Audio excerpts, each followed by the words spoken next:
Movie में हम देखते हैं कि एल्स 116 की वजह से दुनिया भर के इंसान इन्फेक्टेड होकर मरने लगते हैं और इस वजह से इंसानों की आबादी आधी हो जाती है। फिर हम सीजर और इसके साथियों को देखते हैं जो कि शिकार पर होते हैं। ये सारे मिलकर हिरन के झुंड के पीछे लग जाते हैं। सीजर को एक हिरन मिलता है, ये इसको पकड़ लेता है और जब हिरन गिर जाता है तो इसका बेटा इसके पास जाने की कोशिश करता है, मगर अचानक से यहाँ एक भालू आकर इस पर हमला कर देता है और इस तरह सीजर का बेटा बहुत ही जख्मी हो जाता है। सीजर जल्दी से कोबा को आवाज देता है मदद के लिए। कोबा पीछे से आकर इस बालू को बर्छे से मार गिराता है। सीजर अपने बेटे को देखता है जिसको बहुत ही गहरा जख्म आया होता है। सीजर इसको बोलता है कि कुछ भी करने से पहले तुम सोचा करो। आगे हम देखते हैं कि सीजर का अपना कबीला होता है जहाँ बहुत सारे एप्स होते हैं और इसके साथ ही हम देखते हैं कि एप्स अपने बच्चों को एजुकेट भी कर रहे हैं और इस जगह इन्होंने बहुत ही अच्छे से घर बनाए होते हैं। ये एप्स बिल्कुल इंसानों की तरह रह रहे होते हैं।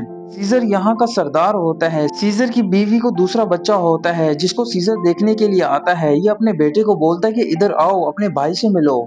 सीजर की वफादार म्यूरिस बोलती है कि खुशी हुई तुम्हारा दूसरा बेटा हुआ और अब क्या तुम्हें इंसानों की याद आती है? तो सीजर जवाब में बोलता है कि मुझे नहीं आती उनकी याद और शायद मुझे लगता है कि वो खत्म हो चुके होंगे। तो म्यूरिस बोलती है कि हाँ, हमने भी 10 वर्षों से इंसानों को नहीं देखा। सीजर के कबीले के दो एप्स जंगल में घूम रहे होते हैं। अचानक से इनकी मुलाकात एक इंसान से हो जाती है जो कि इनको देखकर डर जाता है और डर के मारे इनको शूट कर देता है, जिसकी वजह से एक चिंपैंजी जख्मी हो जाता है। ये इंसान अपने साथियों को बुलाता है। गोली की आवाज सुनकर सीजर और इसके कबीले वाले भी यहाँ आ जाते हैं। सीजर अपने लोगों को शांत करता है। एक आदमी जिसका नाम मेलकॉम होता है ये कहता है कि हम यहाँ तुम्हें नुकसान पहुँचाने नहीं आए।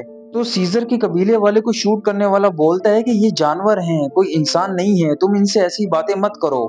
मेलकम इसको बोलता है कि ये जानवर नहीं है, ये सब कुछ जानते हैं और सबको बोलता है कि अपनी गन्स को नीचे रख दो। तो तभी सीजर जोर से बोलता है कि यहाँ से चले जाओ। तो ये डर के मारे यहाँ से चले जाते हैं। जब ये लोग यहाँ से जाते हैं तो सीजर कोबा को हुक्म देता है कि इनका पीछा करो कि ये कहाँ तक जा रहे हैं। मेलकम शहर की तरफ जा रहा होता है और ये बोलता है कि हमें डैम तो मिल गया है, मगर एक मसला है। ये बताता है कि वहाँ एप्स हैं जो कि बोलते हैं। तो ड्रेफस कहता है कि ऐसा मुमकिन नहीं है। तो कार्वर बोलता है कि हाँ, वो बोलते हैं और उनमें से मैंने एक को शूट भी किया। ये सुनकर ड्रेफस बोलता है कि फिलहाल तुम लोग शांत रहो। तो पूछता है कि वहाँ कोई वायरस के निशान थे? तो एली बोलती है कि नहीं, वहाँ सब कुछ ठीक था। मेलकम बोलता है कि वैसे उनके लीडर ने हमें जाने दिया, वो कमाल का था। ये सुनकर कार्वर भड़क जाता है और कहता है कि वो सिर्फ जानवर है, तुम्हें कमाल के कहाँ से लगे। ड्रेफस दोबारा से कहता है कि तुम लोग इस बात को यहीं पर रोक दो। कोबा और इसके साथी इनके अड्डे तक पहुंच जाते हैं और देखते हैं कि यहाँ बहुत सारे इंसान हैं।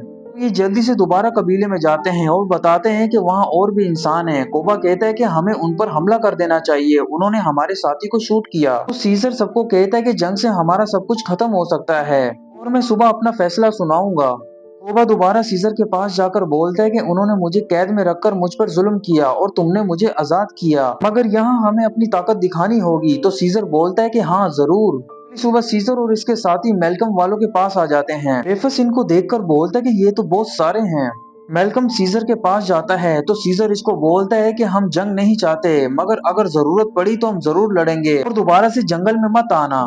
इनके जाने के बाद यहाँ सब लोग बहुत डर जाते हैं, मगर ड्रेफस अपने लोगों को बोलता है कि भले ही हमारी आबादी उनसे कम है, मगर हमारे पास जदीद हथियार हैं और हम इस मुश्किल का भी सामना आराम से कर सकते हैं, क्योंकि हमने इससे पहले बहुत सारी मुश्किलें देखी हैं। लेकिन अब बिजली पैदा करने के लिए रिसोर्सेज खत्म हो रहे हैं, बस हमें वो डैम किसी भी हालत में चालू करना होगा। और हाँ, मैं आप लोगों से वादा करता हूँ कि हम लोग उस डैम को जरूर ठीक करके रहेंगे।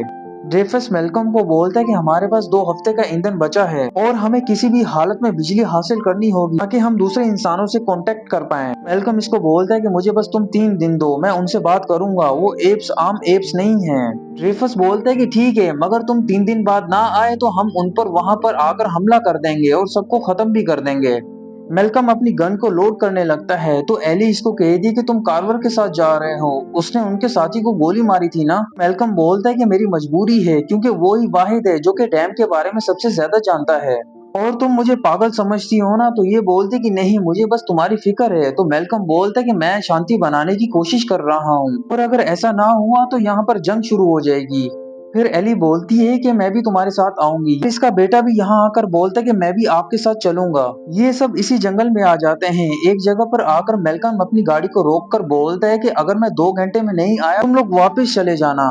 जब ये कबीले की एंट्रेंस में आता है तो बड़े बड़े गोरिल्लास इसको पकड़ लेते हैं और सीजर के सामने पेश करते हैं।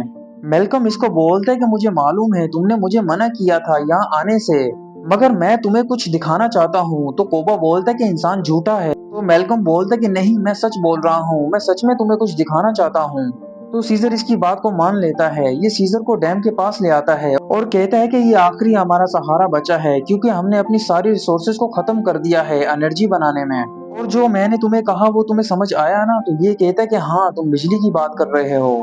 मगर इसके साथ ही सीजर इसको बोलता है कि तुम यहाँ और भी इंसान लेकर आए। मेलकम बोलता है कि नहीं, वो बस कुछ इंसान आएंगे हमारे साथ, इस डैम को ठीक करके हम चले जाएंगे। और हाँ, अगर ऐसा ना हुआ तो तुम मुझे मार देना। मेलकम अपने साथियों को बोलता है कि हमें अपने हथियार देने होंगे ताकि हम यहाँ पर रहकर काम कर सकें, इनकी यही शर्त है। वह सीजर को कहता है कि बिजली मिलने के बाद वो लोग ज्यादा पावरफुल हो जाएंगे। सीजर कहता है कि नहीं, वो इनकी सिर्फ जरूरत है, और अगर हमने उनको रोका तो वो जंग करेंगे हमारे साथ, और इस जंग में बहुत सारे एप्स मारे जाएंगे। बस मैं उनको उनका काम करने देना चाहता हूँ। तो कोबा अपने जिस्म पर लगे हुए चोट के निशान दिखा दिखा कर कहता है कि ये है इंसानों का काम।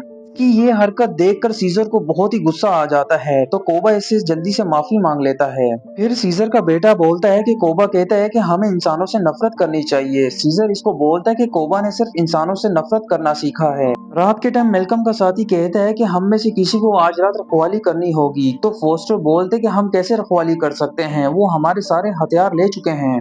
तो कार्वर बोलता है कि शायद वो हमें आराम से मारेंगे।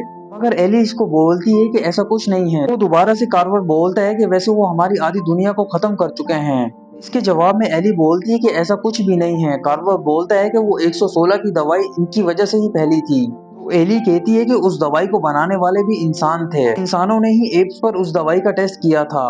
कार्वर गुस्से में आकर बोलता है कि तुम अपना ज्ञान अपने पास ही रखो। और इसके साथ ही कहता है कि वैसे तुम्हारी एक बेटी थी ना, भला बताओ उसकी मौत कैसे हुई? तो मेलकम इसको बोलता है कि तुम चुप हो जाओ। तो फिर ये मेलकम से पूछता है कि भला तुम्हारी बीवी की मौत कैसे हुई, चलो तुम ही बता दो। अचानक से फोस्टर जोर से बोलता है कि अपनी बकवास बंद कर और यहाँ से दफा हो जा। एलेक्जेंडर सो रहा होता है, एकदम से म्यूरिस इसके पास आ जाती है और यहाँ बहुत सारे दूसरे भी एप्स आ जाते हैं जो डैम की मुरम्मत में इनकी मदद करते हैं। सीजर पूछता है कि कोबा कहाँ है? तो म्यूरिस बोलती है कि वो अभी भी नाराज है। कोबा इंसानी आबादी की तरफ जा रहा होता है और इसको इंसानों की हथियार वाली जगह मिल जाती है जहाँ बहुत सारे हथियार होते हैं। ये चुपके से अंदर घुस जाता है, मगर तभी यहाँ दो गार्ड आ जाते हैं और इसको बोलते हैं कि दफा हो जाओ यहाँ से। तो कोबा उल्टी सीधी हरकतें दिखाकर यहाँ से निकल जाता है। डैम की मुरम्मत का काम शुरू हो जाता है। मेलकम कहता है कि हमें इसको साफ करना होगा। डैम को साफ करने के लिए ये लोग इसमें ब्लास्ट करते हैं, जिसकी वजह से मेलकम और इसके साथी इसमें फंस जाते हैं। तो सीजर के लोग इनकी मदद करते हैं। इसके लिए मेलकम सीजर को शुक्रिया बोलता है और कहता है कि हमें और भी मलबा हटाना होगा।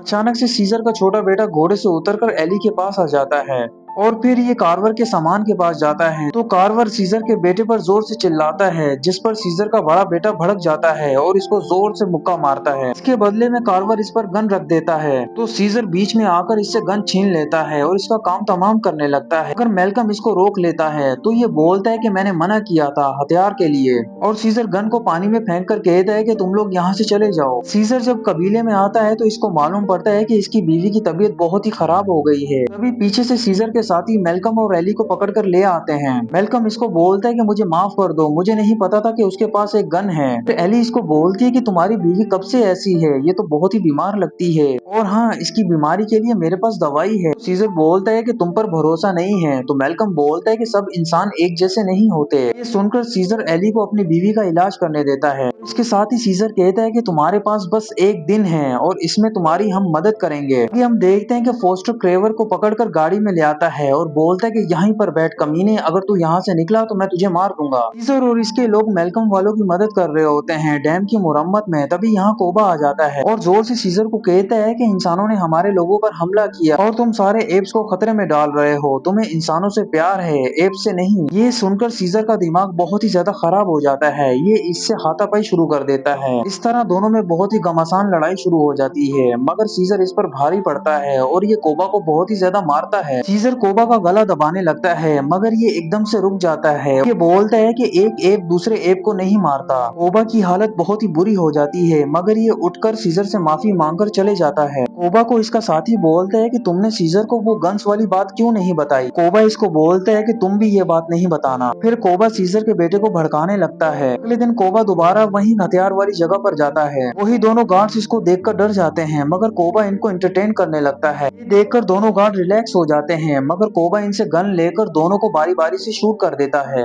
फिर ये अपने साथियों के साथ वापस कबीले में जाने लगता है। दूसरी तरफ डैम अपना काम करने लगता है, जिससे बिजली बनने लगती है। ये देखकर मेलकम और इसके साथी बहुत ही खुश हो जाते हैं। मेलकम सीजर को मदद करने के लिए बहुत शुक्रिया बोलता है। कार्वर गाड़ी में होता है, तभी यहाँ कोबा आ जाता है। ये इसको गाड़ी से बाहर निकालकर मुक्कों से मार मार कर खत्म कर देता है। सीजर और मेलकम वाले देखते हैं कि पूरा शहर बिजली से जगमगाने लगता है, मगर तभी यहाँ कोबा आकर अपने साथियों को कहता है कि आग लगा दो। सीजर की बीवी भी ठीक हो जाती है। ये देखकर इसका बेटा अपनी माँ को गले लगा लेता है, मगर अचानक से सीजर की नजर कोबा पर जाती है। कोबा जल्दी से इसको शूट कर देता है, जिसकी वजह से सीजर नीचे गिर जाता है। फिर कोबा सबको बोलता है कि ये काम इंसानों ने किया, इंसानों ने सीजर को मार दिया और उन्होंने हमारे घर भी जला दिए। म्यूरियस मेलकम वालों को बोलती है कि यहाँ से भागो। कोबा कहता है कि हम अब बदला लेंगे, साथ ही हुक्म देता है कि औरतें और बच्चे जंगल में ही रहेंगे। आगे हम देखते हैं कि मेलकम वाले एक जगह में छुप जाते हैं। बिजली आने की खुशी में शहर में सब लोग खुशियां मना रहे होते हैं और ड्रेफस वाले रेडियो के जरिए से दूसरे इंसानों से कांटेक्ट करने की कोशिश कर रहे होते हैं, मगर इसी दौरान एप्स इनके शहर पर हमला कर देते हैं। तो ड्रेफस और इसके आदमी मिलकर शहर की एंट्री के बाहर नाकाबंदी कर देते हैं। फिर अचानक से एप्स इन पर हमला शुरू कर देते हैं, तो ड्रेफस वाले भी अपने आप को डिफेंड करते हैं। इस लड़ाई में काफी एप्स मारे जाते हैं और सीजर का बेटा ये सब कुछ देख रहा होता है, तो ये बहुत ही घबरा जाता है। कोबा अकेला आगे बढ़कर इंसानों पर हमला शुरू कर देता है, मगर अचानक से ड्रेफस की जानिब से यहाँ पर धमाके शुरू हो जाते हैं, जिसकी वजह से एप्स दोबारा से कमजोर पड़ने लगते हैं। कोबा देखता है कि एक टैंक के जरिए से इन पर बमबारी हो रही है, तो ये जल्दी से टैंक पर चढ़कर दोनों आदमियों को मार देता है और ये खुद इस टैंक को चलाने लगता है और ये टैंक को सीधा शहर की एंट्री में घुसा देता है, जिसकी वजह से एप्स को अंदर जाने का रास्ता मिल जाता है। ड्रेफस ये देखकर पीछे हट जाता है। कोबा कहता है कि इंसान भाग रहे हैं, इनको एक एक करके पकड़ो। जब सुबह होती है तो एली को सीजर मिल जाता है। ये बोलती है कि सीजर अभी भी जिंदा है, तो ये सब मिलकर सीजर को अपने साथ ले आते हैं। सीजर इनसे अपनी फैमिली के बारे में पूछता है, तो एली कहती है कि हम नहीं जानते कुछ भी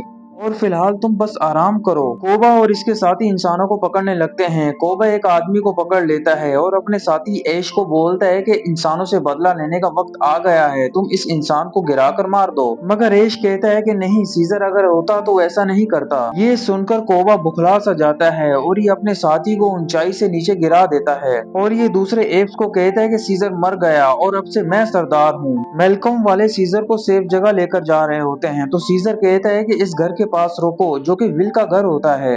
तो मेलकम ऐसा ही करता है, ये इसको इस घर में ले आता है। अचानक से अलेक्जेंडर कहता है कि डैड देखो, सीजर की तस्वीर है यहाँ। तो मेलकम कहता है कि सीजर तुम यहाँ रहा करते थे क्या। रैली बोलती है कि फिलहाल हमारे पास ज्यादा टाइम नहीं है, मुझे सीजर का इलाज करना है और इसके लिए मुझे कुछ मेडिसिन चाहिए। मेलकम बोलता है कि मैं जाऊंगा। सीजर का बेटा देखता है कि कोबा ने म्यूरियस और सीजर के दूसरे वफादार साथियों को बंदी बनाया हुआ है। म्यूरियस इसको देखती है और कहती है कि हम सीजर के वफादार हैं, इसलिए कोबा ने हमें कैद कर दिया है और तुम अपनी जान बचाकर यहाँ से भागो। इसके बाद हम मेलकम को देखते हैं, जो बहुत ही चालाकी से अपने घर में आ जाता है, मगर यहाँ इसको सीजर का बेटा मिलता है। ये इसको बोलता है कि तुम्हारा डैड जिंदा है। फिर मेलकम सारी दवाइयाँ एली के पास ले आता है और इसके साथ सीजर का बेटा भी यहाँ आ जाता है। सीजर अपने बेटे को देखकर कहता है कि तुम आ गए और तुम्हारी माँ और तुम्हारा भाई कहाँ है। तो ये बोलता है कि मुझे कुछ नहीं मालूम। तो ये सुनकर सीजर उदास हो जाता है। फिर ये अपने बेटे को बताता है कि ये सब कुछ कोबा ने किया है। एली इनको कहती है कि हमें जल्दी से ऑपरेशन करना होगा। ऑपरेशन के बाद एकदम से सीजर को होश आता है, तो इसका बेटा बोलता है कि डैड मुझे माफ कर दो, क्योंकि मैं हमेशा आपके खिलाफ रहा। तो सीजर बोलता है कि नहीं बेटा, इसमें तुम्हारी कोई गलती नहीं है। मैंने कोबा पर बहुत भरोसा किया और हमेशा से मैं एप्स को इंसानों से बेहतर समझता था, मगर मैं गलत था। और वैसे कोबा कहाँ है। तो इसका बेटा बताता है कि वो इंसानों के टावर पर है और जो भी कोबा के खिलाफ जाता है वो उसको बंदी बना लेता है। और हाँ, कोबा ने ऐश को भी मार डाला। मजीद इसका बेटा कहता है कि जब आप उनके सामने जाएंगे तो वो आपकी साइड आ जाएंगे। लेकिन सीजर इसको बोलता है कि बेटा मैं कमजोर हूँ और एप्स हमेशा ताकतवर को अपना लीडर मानते हैं। तो इसका बेटा कहता है कि डैड मैं आपकी मदद करूंगा। म्यूरिस बस में कैद होती है। अचानक से इसको सीजर का पीस वाला निशान दिखता है। फिर इसकी नजर सीजर के बेटे पर जाती है, जो इनको अपने प्लान के बारे में सब बता देता है। रात के टाइम म्यूरिस अपने सारे एप साथियों को बोलती है कि बस को हिलाना शुरू कर दो, तो ये लोग ऐसा ही करने लगते हैं। कोबा के साथी इनको रोकते हैं, मगर म्यूरिस वाले बस को इन पर गिरा देते हैं। फिर सीजर का बेटा यहाँ आकर इनको आजाद करवा देता है। सीजर बिस्तर से उठकर विल का कैमरा उठा लेता है और अपनी बचपन की वीडियो देखने लगता है, जिसमें विल इसको बोलना सिखा रहा होता है। अचानक से पीछे से मेलकम आकर कहता है कि माफ करना, मगर 2 दिन हो गए हैं, तुम्हारा बेटा अभी तक नहीं आया। और हाँ, वो वीडियो में कौन था? तो सीजर कहता है कि वो एक इंसान था, तुम्हारे जैसा। अचानक से बाहर सीजर को आवाजें आने लगती हैं। ये देखता है कि इसका बेटा इसके साथियों के साथ आ गया है। फिर इसका बेटा कहता है कि कोबा ने औरतों और बच्चों को जंगल से यहाँ बुलाया है, और हाँ, उसमें मेरी माँ और छोटा भाई भी है। सीजर कहता है कि हमें जाना होगा, तो मेलकम इनको सबवे से टावर की तरफ लेकर जाने लगता है, मगर रास्ते के बीच में ही इन पर कोई फायरिंग शुरू कर देता है और इनको कहता है कि अगर तुम इंसान हो तो पहले ही बता दो। तो मेलकम बोलता है कि ये मैं हूँ मेलकम, और ये सीजर वालों को बोलता है कि तुम लोग सीढ़ियों से जाओ। मेलकम जब आगे बढ़ता है तो इसको मालूम होता है कि यहाँ पर तो ड्रेफस वाले हैं, जो कि पूरे टावर को उड़ाने लगे हैं ताकि सारे एप्स खत्म हो जाएं। सीजर और इसके साथी टावर पर चढ़ने लगते हैं। मेलकम ड्रेफस को समझाता है, मगर ड्रेफस इसकी बात नहीं समझता। तो ये अचानक से गन उठाकर ड्रेफस को रोकता है और बोलता है कि हमें उनको एक मौका देना चाहिए, वो अभी ऊपर गया है। ड्रेफस इसको कहता है कि तुम किसकी बात कर रहे हो और कौन ऊपर गया है। सीजर कोबा के सामने आ जाता है, तो कोबा बोलता है कि तुम्हारी कोई जरूरत नहीं है, अब से मैं सरदार हूँ। सीजर इसको कहता है कि तुम जंग करवाओगे, तो कोबा कहता है कि नहीं, कोबा सिर्फ जंग जितवाएगा। और ये सीजर को कहता है कि तुम कमजोर हो गए हो, तो सीजर इसको कहता है कि कोबा ज्यादा कमजोर है। फिर दोनों में बहुत बुरी लड़ाई शुरू हो जाती है। कोबा सीजर को बहुत मारता है, मगर सीजर इसको नीचे गिरा देता है। कोबा को कमर पे गहरा जख्म आ जाता है। ये देखकर कोबा को गुस्सा आता है, तो ये रोड को उठा लेता है। ड्रेफस मेलकम को बोलता है कि तुम पागल हो गए हो क्या? तो मेलकम बोलता है कि वो जंग नहीं चाहते। ड्रेफस इसको बोलता है कि वो बस जानवर हैं। तो मेलकम बोलता है कि तुम बैठ जाओ अपनी जगह। सीजर को मारने लगता है और कहता है कि मैं एप्स के लिए लड़ूंगा। तो सीजर इसको बोलता है कि नहीं, कोबा सिर्फ अपने लिए लड़ रहा है, और हाँ, कोबा की जगह सिर्फ पिंजरा है। और इसके साथ ये कोबा के जख्म पर बार बार मारता है, जिससे कोबा ढेर होने लगता है। कोबा गुस्से में आकर पिलर की शटरिंग को नीचे गिरा देता है, जिसकी वजह से ये दोनों झूलने लगते हैं। ड्रेफस कहता है कि मुझे रोकने का कोई फायदा नहीं, मिलिट्री यहाँ आ रही है। और ये जल्दी से रिमोट को उठाकर बोलता है कि मैं इंसानियत को बचा रहा हूँ, और ये धमाका कर देता है, जिससे बहुत सारे एप्स गिरने लगते हैं। टावर पूरी तरह नहीं गिरता, क्योंकि सिर्फ एक बॉम्ब फटा होता है। कोबा अभी भी जिंदा होता है। ये जल्दी से गन उठाकर सीजर पर फायरिंग करने लगता है, जो कि दूसरे एप्स की मदद कर रहा होता है। ये देखकर सीजर के बेटे को बहुत ही गुस्सा आता है, तो ये कोबा पर छलांग लगा देता है, जिससे कोबा और ये दोनों नीचे गिर जाते हैं। इस तरह कोबा नीचे लटक जाता है। कोबा अपने जख्म की वजह से ऊपर नहीं आ पाता। ये सीजर को कहता है कि एप दूसरे एप को नहीं मारता। ये सुनकर सीजर इसका हाथ पकड़ लेता है और बोलता है कि तुम एप नहीं हो कोबा, और इसके साथ ही इसको नीचे गिरा देता है। सारे एप सीजर को दोबारा से सरदार मान लेते हैं। तभी यहाँ मेलकम आकर बोलता है कि तुम लोग यहाँ से जल्दी से चले जाओ, उन्होंने फौज बुला ली है, और बस तुम लोग जाओ, वरना यहाँ जंग शुरू हो जाएगी। तो सीजर कहता है कि जंग तो एप्स ने शुरू कर दी है, और हाँ, तुम्हें यहाँ से जाना होगा मेरे दोस्त। मेलकम इसको कहता है कि मुझे लगा कि शायद मैं शांति कायम कर सकता हूँ। सीजर इसको गुड बाय करके अपने परिवार के पास वापस आ जाता है, और मूवी के आखिर में सारे एप्स सीजर के सामने झुक जाते हैं।